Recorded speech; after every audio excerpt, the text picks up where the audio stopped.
Halo teman-teman semua, selamat pagi, siang, sore, dan malam buat kalian yang lagi dengerin podcast Ribot Cerita Berbobot. Kenalin, nama aku Ima dan di sini pastinya aku akan menemani teman-teman dan memberikan sedikit ilmu nih, biar teman-teman pastinya menambah wawasan. Nah, kali ini aku akan membahas mengenai kebudayaan.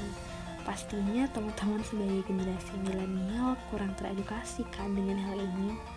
Aku tahu banget sih karena aku juga bagian dari generasi milenial dan pastinya belum begitu teredukasi dengan kebudayaan yang ada di Indonesia. So, di sini kita akan sama-sama belajar nih dan juga membahas tentang kebudayaan yang pastinya bakalan menarik.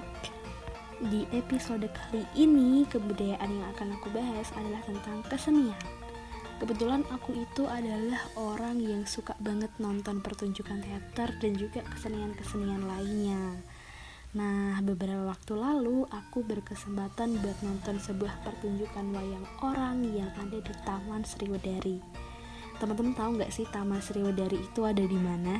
Jadi Taman Sriwedari itu tempatnya ada di Jalan Kebangkitan Nasional nomor 15 Sriwedari, Kecamatan Laweyan, Kota Surakarta.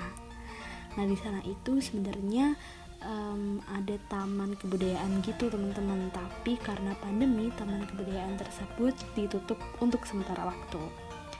Nah di samping itu ada sebuah gedung nih yang lumayan luas. Isinya itu 300 kursi, dimana gedung itu tempatnya wayang orang ini dipertunjukkan. Tapi nih teman-teman, yang bikin aku sedih, ternyata peminat wayang orang itu semakin hari semakin menurun loh. Dan aku lihat pas aku nonton waktu itu ya, banyak orang-orang dewasa yang nonton, dan orang-orang sebaya aku nih dikit banget yang nonton, bahkan bisa dihitung deh pakai jari. Ya semuanya bisa dihitung pakai jari sih teman-teman, karena 300 lebih kursi yang disediakan, tapi yang ditempatin waktu pertunjukan itu dimulai atau dipertontonkan itu kurang dari 50. Padahal nih teman-teman, harga tiketnya itu cuma 10.000 dengan durasi 2,5 jam. Dan cerita yang dibawakan itu menarik perhatian banget. Beneran menarik perhatian banget. Selain itu nih, perlu teman-teman garis bawahi, pertunjukan wayang orang ini dinaungi langsung oleh Dinas Kebudayaan Kota Surakarta. Coba, pastinya nih pertunjukan itu nggak akan kaleng-kaleng dan nggak dilakukan lagi sih. Kerennya kayak gimana. Nah, waktu aku nonton wayang orang ini, banyak banget unsur-unsur kebudayaan yang ternyata masih kental loh. Mulai dari bahasa yang digunakan dalam pertunjukan, jenis musik yang digunakan, sampai pakaian yang mereka kenakan. Kayak bahasa yang mereka gunakan selama pertunjukan berlangsung itu adalah bahasa Jawa pastinya, yang dimana kita yang gak ngerti sama sekali bahasa Jawa tuh bisa lebih mengenal bahasa Jawa.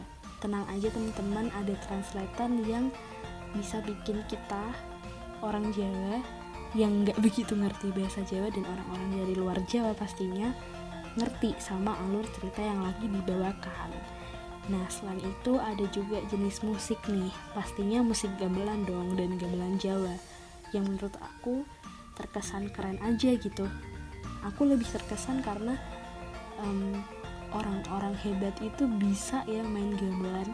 Keren banget loh mereka bisa main gamelan. Itu bikin aku terkesan dan terpukau banget sih. Dan yang terakhir adalah pakaian, dimana pakaian yang digunakan itu pastinya pakaian ala wayang. Terus juga pemusik, sinden juga dalang, mereka juga menggunakan pakaian Jawa, yaitu beskap untuk laki-laki dan kebaya untuk perempuan. Nah kebetulan nih cerita wayang yang dibawakan saat aku nonton adalah Ontorjo Mbalelo, yang menceritakan tentang pemberontakan Raden Ontorjo yang enggak setuju nih atas pengangkatan Raden Gatotkaca sebagai senopati di Kerajaan Amerta. Menurut aku pribadi ya, cerita wayang yang satu ini sangat menarik. Banyak adegan-adegan yang membuat aku ngerasa tersentuh banget nih. Gimana cara mereka memperlakukan orang-orang yang mereka sayang tapi nggak ketahuan nih sama orang-orang itu. Salah satunya itu adalah Raden Antareja yang dia itu ternyata sayang banget sama ayah dan adiknya tapi kalah gengsi gitu. Jadi mereka tetap berperang nih antara anak dan ayah, yang dimana pastinya Antareja itu masih merasa kalau dia itu ayahku bukan musuhku. Nah, hal-hal kayak gini sih teman-teman yang bikin aku ngerasa kayak cerita wayang tuh pasti bakalan ada moralnya gitu.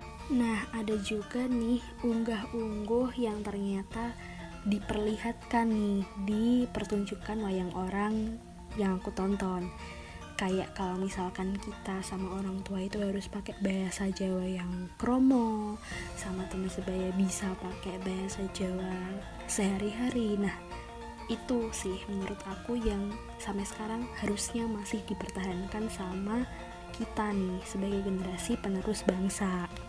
Nah teman-teman, setelah menonton pertunjukan itu sampai selesai selama 2,5 jam dan bener-bener aku gak ngerasa bosan sama sekali, aku ngerasa bahagia banget, aku ngerasa bersyukur banget nih bisa berkesempatan buat nonton wayang orang di Taman Sriwedari, karena ternyata nih banyak banget ilmu yang aku serap dari pertunjukan wayang orang tersebut. So teman-teman, sebenarnya nih nonton wayang orang itu nggak membosankan kok. Dan karena ceritanya itu selalu disajikan dengan menarik dan dikemas dengan apik, jadi bakalan selalu tercengang selama pertunjukan itu. Nah, jadi teman-teman sebagai generasi muda nih, harusnya kita patut buat terus melestarikan budaya. Lagian bayar tiket masuknya aja nggak lebih mahal kok dari tiket bioskop yang ada di mall-mall. Jadi yuk sama-sama kita dukung karya bangsa biar makin maju nih Indonesia kita. Ya, gak kerasa ya teman-teman, waktunya Ima pamit. Dan semoga podcast ini bisa memberi pencerahan bagi kita semua nih, anak-anak muda, buat terus menjunjung tinggi budaya yang ada. So, selamat pagi, siang, sore, dan malam buat kalian semua yang udah dengerin podcast Ribot Cerita Berbobot. See you on the next episode. Bye.